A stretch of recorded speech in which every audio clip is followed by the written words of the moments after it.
Good Friday evening and welcome to the NCWLIFE Evening News. I'm Grant Olson.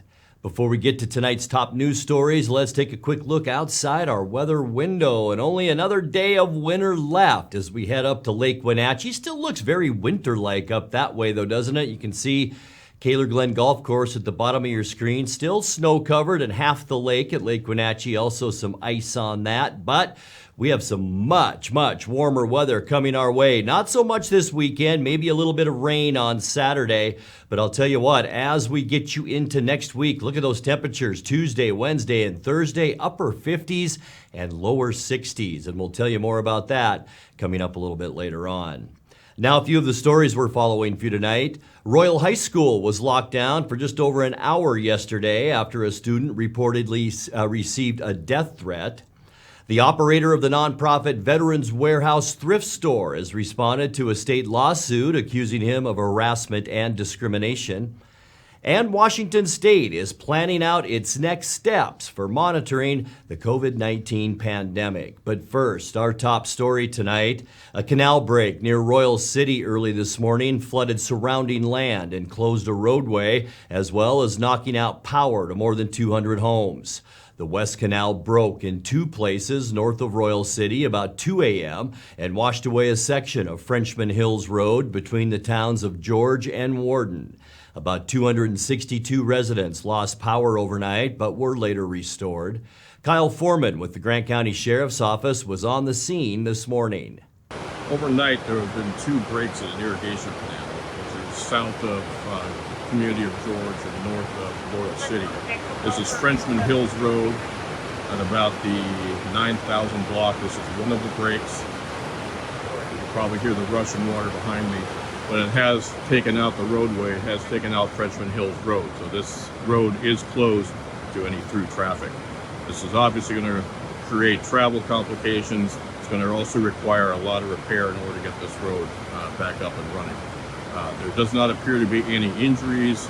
I didn't notice any personal property damage on the way down here, but it certainly is quite something to be seen. As I rotate around here, you can probably see and hear the water still rushing behind me. If I rotate back this way, you can see that the roadway has been washed out and the water is still flowing from one of these irrigation canal breaks. So there's nobody hurt. We have resources on the scene who are assessing the damage. There may be some power interruptions later because there's a power pole. You can see right over here, which is leaning. It will probably come down here in just a few minutes. But there's nobody hurt. Quite a lot of water still flowing. And we'll provide any updates we can on our Facebook page. Royal High School was locked down for just over an hour yesterday after a student reported receiving a death threat. Royal City Police said officers responded to the report at about 3:45 p.m., but by the time they arrived, the person who made the alleged threat had driven off the school campus. But a short time later, the district reported the suspect had returned, and with the assistance of Grant County Sheriff's deputies, a suspect was taken into custody. Royal City Police said the juvenile was taken to Martin Hall Juvenile Facility in Moses Lake, where he faces charges of felony harassment. The operator of the nonprofit Veterans Warehouse thrift store has responded to a state lawsuit accusing him of harassment and discrimination. Thad Lawson Jr. of Kashmir and his nonprofit Veterans Assistance Organization are being sued by State Attorney General Bob Ferguson, who says Lawson sexually harassed and discriminated against at least 12 women who worked at or visited his thrift shop. In his response filed last week, Lawson denies the allegations and asks that the case be thrown out. Lawson was criminally convicted last year of assaulting one woman at that Wenatchee store and has appealed that verdict. No trial date has been set in either case. Washington State is planning out its next steps for monitoring the COVID-19 pandemic. In a press conference yesterday, Department of Health officials previewed the WA Forward Plan, designed to alert public health agencies to potential variants and subvariants of the coronavirus. It's a long-term forward plan to keep people, families, and communities safe, protected, and healthy as we move to this next phase of the pandemic, while continuing to monitor COVID-19 across the country, the globe, and certainly here in Washington itself. What we will be doing behind the scenes to assure the health and protection and well-being of communities and individuals and the people that are within those communities. We have all the tools on how to prepare ourselves and prevent this from going forward. I have a lot of confidence in our ability to look for new variants. We have one of the strongest genotyping programs in the country. We genotype more percentage of our samples than almost every other state. So if we see a new variant coming or an increase in any of the subvariants, we'll be the first to know. When we come back, Governor Jay Inslee yesterday signed the third of 3 bills passed by the 2022 legislature that are designed to clarify and change some of the police reform laws that were passed in 2021. The Moses Lake School District has hired a North Thurston Public Schools administrator as its new superintendent. And St. Patrick's Day was yesterday, but the celebration isn't complete until the annual Wayne Kelly Memorial Top Dog Parade in downtown Chelan. I'm Grant Olson, and you're watching the NCWLIFE Evening News.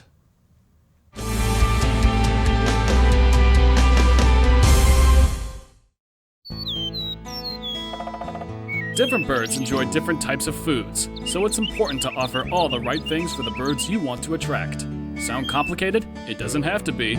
Our Flying Start Combo is an all-in-one feeder that attracts all the birds in your backyard, with seed, suet, nuts, and fruit. Stop by our store to find out how you can get started feeding the birds. Wild Birds Unlimited. We bring people and nature together. I'm John Divis from Wenatchee Dental Arts, and I like to think myself as a comprehensive dentist. We are an office that treats people comprehensively for their dental problems. We do a lot of general dentistry in a broad sense. We don't send everything out. Things that we have the ability to do in the office, we like to keep in the office and under one roof and keep things as complication-free as possible. You can come to one place and have all their dental needs taken care of.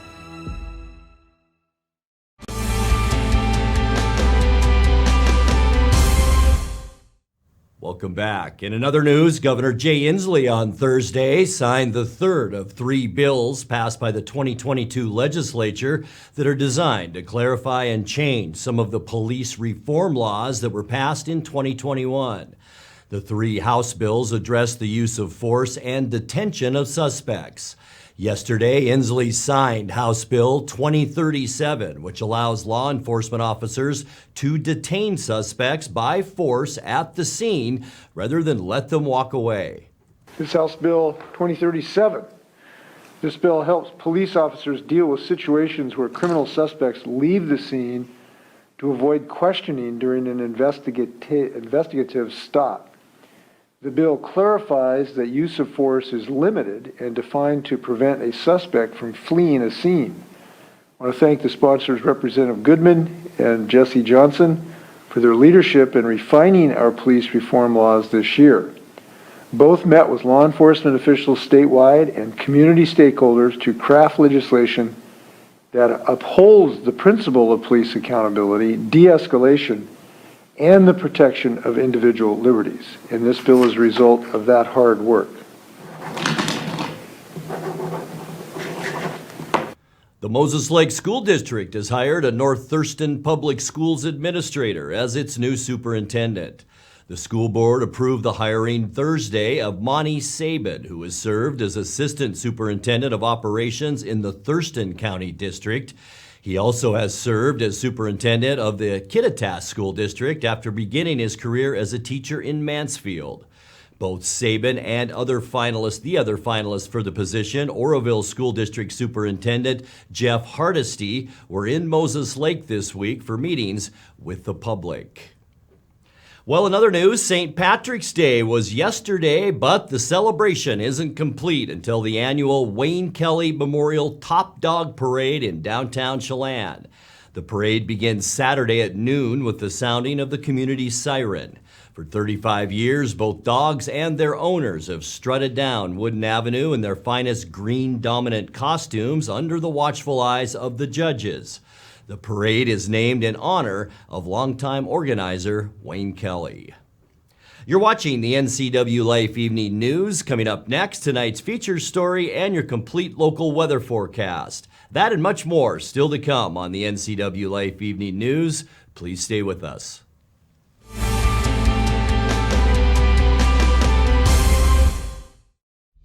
Introducing Alpine Airman. Because every home needs a superhero to eliminate poor indoor air quality, send inefficient operating equipment packing, and cut high energy bills down to size. For heating or cooling and equipment replacement, turn to the experts and the superheroes at Carrier and Alpine Air.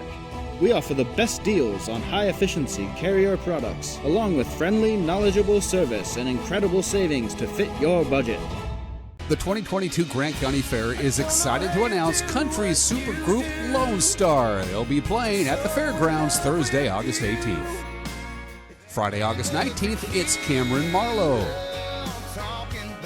And on Wednesday, August 17th, it's the tribute bands Jukebox Heroes, Barracuda, and Stone in Love. 3 of the premier tribute bands on the West Coast. VIPC tickets go on sale March 11th. The Grant County Fair, August 16th through the 20th. NCWLIFE really does a great job of exposing our brand. It's a little scary at first, right? You're just throwing money out there hoping it comes back.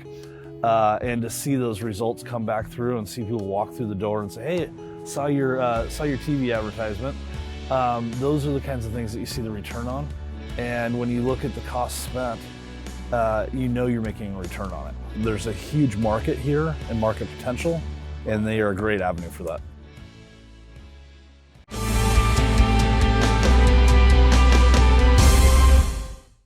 Welcome back to the NCWLIFE Evening News. The city of Wenatchee has several major parks projects in the works for this spring and summer. In tonight's feature story, Wake Up Wenatchee Valley's Dan Kuntz met with City Parks Director Dave Erickson at Lincoln Park to talk about the big changes that will take shape at that South Wenatchee Park. Actually, the input started in 2012 when the South Wenatchee Sustainable Design Assessment Team project started, where people said, hey, we want to see some renovations at Lincoln Park. What do you want to see? And so we found out what they wanted. All the way through 2017, came up with the design for the park based on some additional comments that we received in park design workshops. And now finally have the funding pieces in place. We've got 7 or 8 different grants that we're working on this, some donations and some city funding also. So we're finally down to construction, which is nice. Basically, as we stand here at Lincoln Park, the ball fields are going to pretty much stay exactly where they're at in the same locations. Outside, and the trees are going to stay for the most part. Outside of that, this is a complete renovation of Lincoln Park. Why don't you start in order, wherever you want to go with this, Dave. Yeah, so basically everything from the baseball fields west is going to be redone. So the restrooms, the current restrooms that are down there, those are going away. Those have been problematic. They have been, yeah. And so now we're going to have new restrooms that meet current code and health department regulations. So we're going to bring those in, and we're actually going to move those. So they'll be closer to the playground. We're replacing the playground. It won't be the exact same playground that everybody's familiar with, the castle. Really a change in the clientele in the parks is kind of steering that direction. So you will see some pretty cool features, but they're going to look a little bit different from the castle. New splash pad will be coming in right next to the restroom, so that's going to be fun for everybody. Full-size grass soccer and lacrosse field. So the field out by Crawford Avenue is actually going to be raised up about 8 feet to be able to get it so it will be flat. Because if you look really close, it does slope down. So you'll be able to play soccer on that starting in 2023. We have another picnic shelter, smaller picnic shelter going on the west side of the park. Also a fully paved BMX pump park. So you'll be able to run skateboards on it as well as bikes, BMX bikes.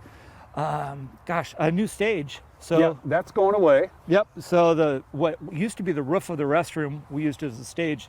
Now we'll have a new stage. It'll be closer to the ground, slid a little bit closer to the parking lot for ADA accessibility. And then we're going to reorient it slightly to really increase the capacity of the hillside.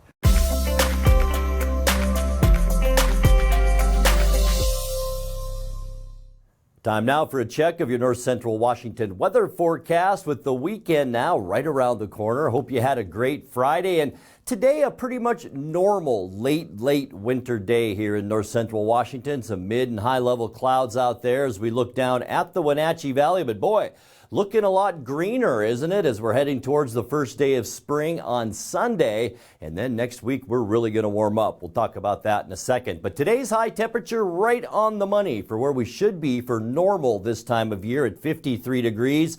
Our record back in 1978 was 70. 37 is where we started this morning, 34 is normal, and 21 degrees, our record low back in 1965. Sun came up this morning at 7:07 and will set for us tonight at 7:11. Let's take a look now at your Saturday temperatures. We do have a bit of a weather system moving in right now. That's why we're seeing those clouds. That could bring us some rain showers tomorrow. We'll talk about that in a second too. But 55 tomorrow in Moses Lake. 54 in Ephrata, 53 for Quincy. Not bad for you folks in Ellensburg tomorrow at 52. In Wenatchee, we will be at an even 50 degrees. So that will be just a few degrees below where we should be for this time of year. Tonight, cloudy skies. Still this persistent area of low pressure that's coming south out of the Gulf of Alaska. It's bringing this cloud shield in, and there's an associated cold front too. And by the time we get into Saturday, that cold front will be making its way through the state. And that could bring us some shower activity. In fact, a 60% chance of rain tomorrow with high temperatures. I mentioned a little cooler than normal at 50 degrees. Our first day of spring is on Sunday and expect mostly cloudy skies. That low pressure just really isn't moving on Sunday either. And that'll bring, once again, clouds and maybe a few western Washington showers our way. By Monday, this thing will finally bring a few more showers into our area and a good bank of clouds too around Washington State, so about a 30% chance of rain as we kick off your next work week with temperatures in the mid to upper 50s by Tuesday. That's right, high pressure sliding back in. Here's an area of high pressure over the Panhandle and also off the Pacific coast, and that'll make for some beautiful weather. Partly cloudy on Wednesday and warmer. Look at that, highs in the low 60s, showers in western Washington, and all kinds of warmth in the eastern part of the state. 70, not out of the question for the Tri-Cities on Wednesday. And then by Thursday, just a beautiful early spring day. Sunny skies and nice with high temperatures right around that 60-degree mark. Let's take a look at your 7-day forecast now. 39 overnight tonight, so that'll be a mild overnight low. We may see a few sprinkles overnight too, and then rain likely as we get you into Saturday, and 50 degrees. First day of spring on Sunday. Going to be a little chilly, 49 for our high with mostly cloudy skies. Maybe a rain shower on Monday as we kick off our next work week. And then on Tuesday, partly cloudy, warmer and 57. And then we will really warm up as we get into midweek next week. Partly cloudy Wednesday and 61 with sunshine on Thursday. And your high temperature then, 60 degrees. And that's a look at your North Central Washington weather forecast. Coming up next, tonight's sports report with Eric Granstrom and more as the NCWLIFE Evening News continues right after this.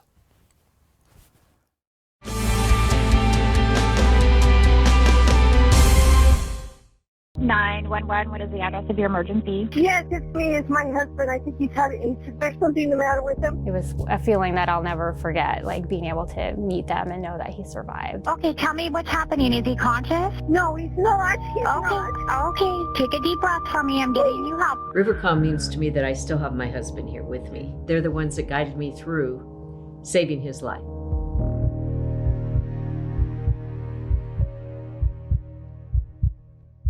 It has really been a great partnership between Succession and NCWLIFE. It's not always easy to sit in front of a camera or a microphone, but you guys have made it a really nice process.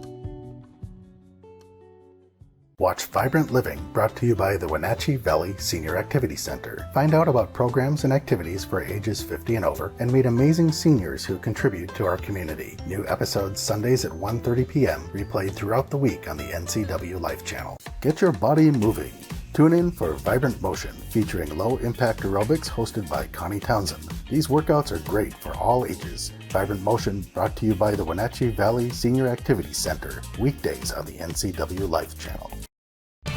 And now it's a sports update on the NCWLIFE channel. Happy Friday, sports fans. Dan Coons filling in for Eric Granstrom, who's literally gone fishing. Well, it took the Zags way too long to get going, but they finally did get going, and they went on to win their first round game. They took care of business. They beat Georgia State yesterday in round 1 of the NCAA tournament. Couldn't do much of anything in the first half, and then Drew Timme came out and scored 22 of his team-high 32 points in the second half. After the game, Timme said at halftime his teammates perked him up. You know, I guess I just had some jitters. I guess it's March, you know. My first true March, so I was a little nervous, I guess. And, you know, credit just to my teammates for telling me to keep going. You know, these guys, everyone in there said you got to be you, and you just got to post up and get to the basket and do what you do best. And, you know, that's just a good confidence booster when guys have your back like that, even when you're struggling. And I was pretty mad at myself for free throws. Obviously, it's unacceptable. And nothing but just confidence coming from my guys and coach, and that really helped me, you know, just get back to doing what I do. Coach Mark Few says Georgia State's a lot better than the 16 seed that they were, but he's happy that they won, and it's on to the next round. Yeah, well, it feels great to move on. You know, I always say probably the hardest thing to do in our sport is get NCAA tournament wins. It's hard enough to get to the NCAA tournament, and then once you get here, you know you're going to play a really good team. You know, we really understood that. I think these guys understood it this week once we started really breaking them down. I mean, I kept telling people that's not a 16 seed, and I think they showed it tonight. So, I mean, Georgia State gave us quite a fight, and I'm extremely proud of our guys, especially how we responded in the second half. We kind of flipped the script on the rebounding aspect of the game, and then also got back to finishing the way we usually finish around the rim. So also cranked up our DER, finally got down to where it usually is there later in the second half. I think that was a big deal too. Next up for Gonzaga, Memphis. This is going to be a really good game. Memphis, the Tigers and the Zags tomorrow night at 6:40 on TBS. How's your bracket doing? Mine's doing fine. I don't fill it out until April. A couple of big-time upsets. In fact, they're still talking about this one. Number 15, St. Peter's knocking off Kentucky in overtime, 85-79. Number 12, New Mexico State knocked off UConn, 70-63. Another upset. Number 12, Richmond topped number 5, Iowa yesterday, 67-63. And number 11, Michigan came from behind to beat Colorado State in the first game of the tournament, 75-63. The women's slate gets underway today. For the local teams, Gonzaga will take on Nebraska in the first round. That game was this afternoon at 12:30 on ESPN News. Haley Van Lith and her Louisville Cardinals tipped off at 3 o'clock this afternoon on ESPN2. They're taking on Albany. The Cougars play tomorrow morning at 8:30 on ESPN2 against Kansas State. The Wenatchee Valley men's basketball team won their first round matchup in the NWAC tournament. No real problems there. They took care of Highline in a game that wasn't even that close. Isaac Brown led the way for the Knights, 29 points. WVC grabbed a 22-point halftime lead and cruised from there.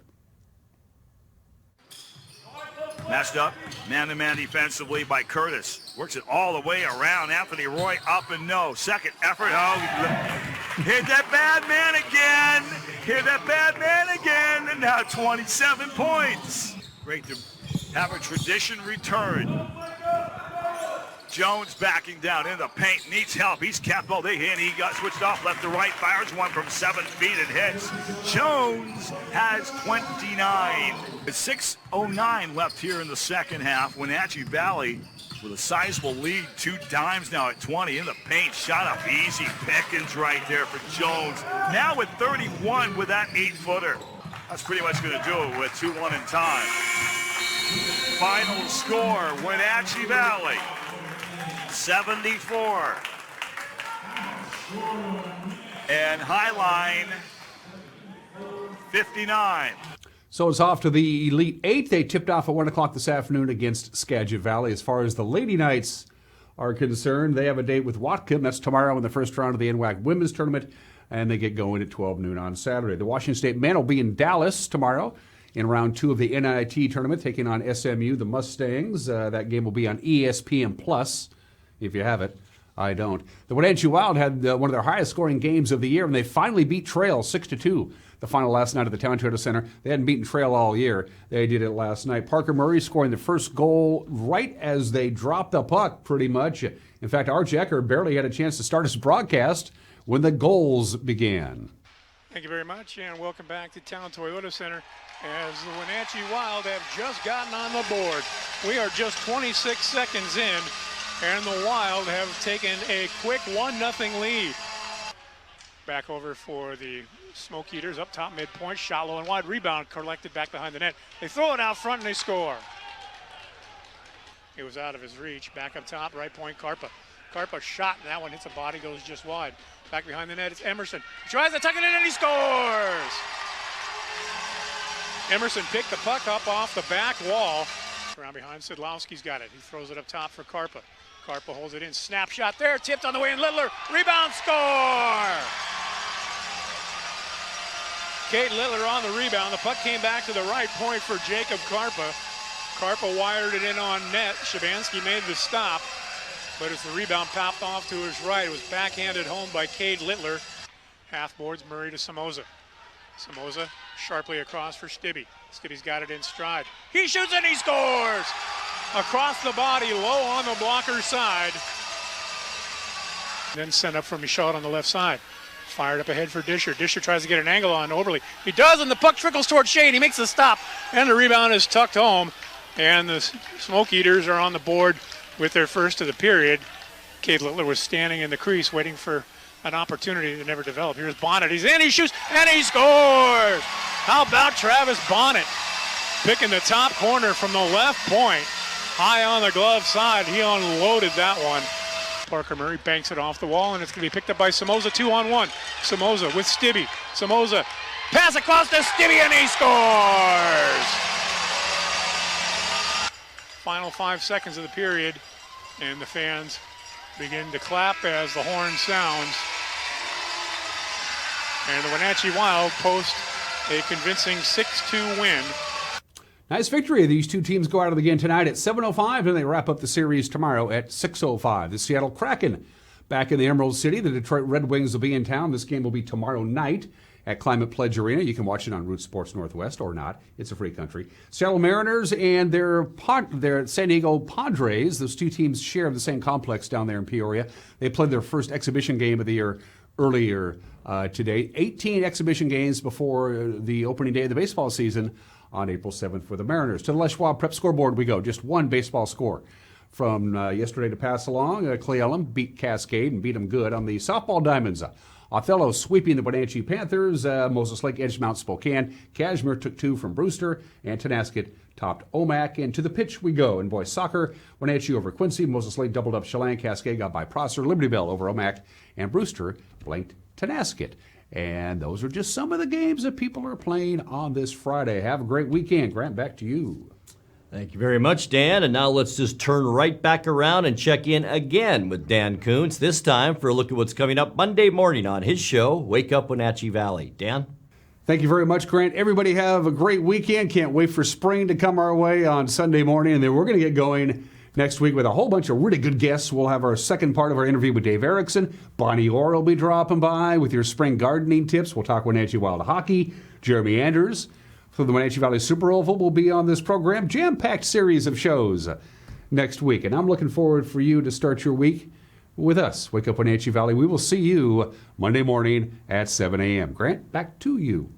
Thank you very much, Dan. And that's going to do it for our newscast tonight. For more on these stories and other news from around North Central Washington, you can find us on Facebook or our website at ncwlife.com. And remember, if you see news happening, we'd like to hear from you. You can send us an email at news@ncwlife.com or give us a call at 888-NCWL. That's 888-6295. I'm Grant Olson. Thanks for joining us and have a great weekend.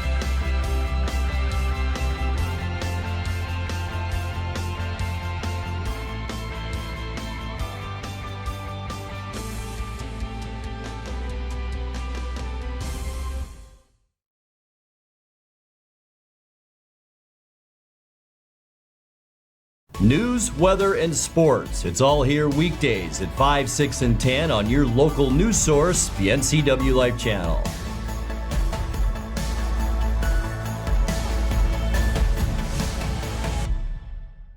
The NCWLIFE channel offers marketing packages that help you build your brand and sell your products and services. From traditional TV ads to targeted digital campaigns, let us help you build your customer base.